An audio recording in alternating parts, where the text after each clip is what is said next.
I hope you all had a chance to read or listen to chapters 3 and 4 of Raven's Flight by Diane Sylvie. I am going to go through the questions now, and then you will have time to complete them. So question number 1, these are from chapters 3 and 4. Question 1 is starting with chapter 3 though. Where has Marcy been? Why didn't Raven see her when she came back to the apartment? So Marcy still actually is living at the apartment, but her and Raven seem to be kind of missing each other every time. So where has Marcy been? She obviously has not come back to the apartment when her sister Raven has been there. Usually during the day, Raven is out and about searching for her sister.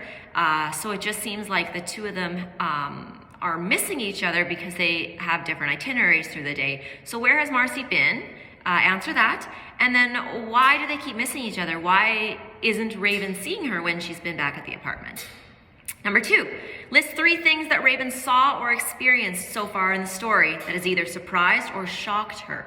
So this question is similar to one of the questions in chapters 1 and 2, where I asked you to describe or explain one or some of the things that Raven saw or experienced on her first night in Vancouver on or around Hastings Street. So now this is a list at least 3 things. So by now Raven has experienced a lot of what downtown Eastside Vancouver has to offer. So I want you to name at least 3 of those things that she has seen and describe each of them briefly, or even just mention how they've affected her.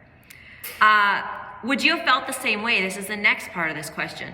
So these things that she is experiencing and seeing in Vancouver's downtown Eastside are very shocking to her. It's not something she is used to seeing from where she came from her home.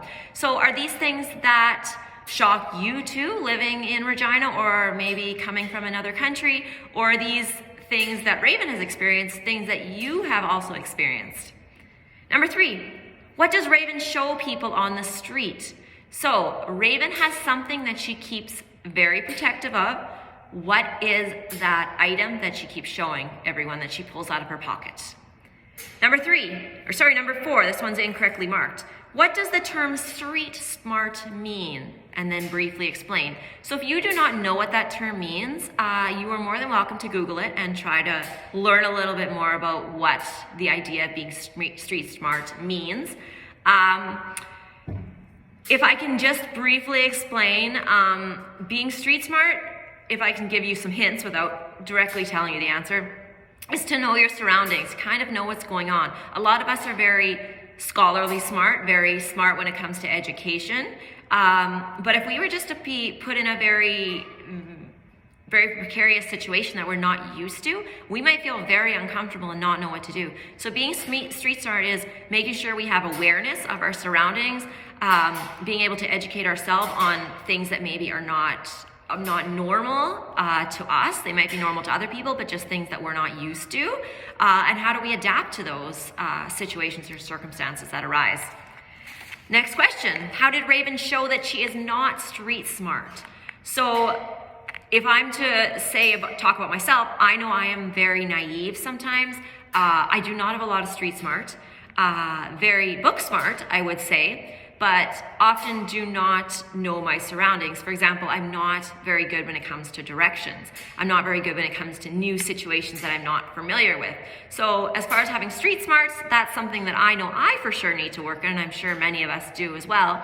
So as we can see in the novel, Raven is very sheltered. She grew up in a very sheltered life, in a very small community. She's not used to the big city life, let alone seeing all the poverty and other issues that downtown Vancouver Eastside, particularly the Hastings Street area, has. So what are some ways that she showed she was just not street smart at all? What was she doing? How was she acting? You can even give an example, which would be super helpful, directly from the text as well. Next question, and this is coming more from chapter 4 now.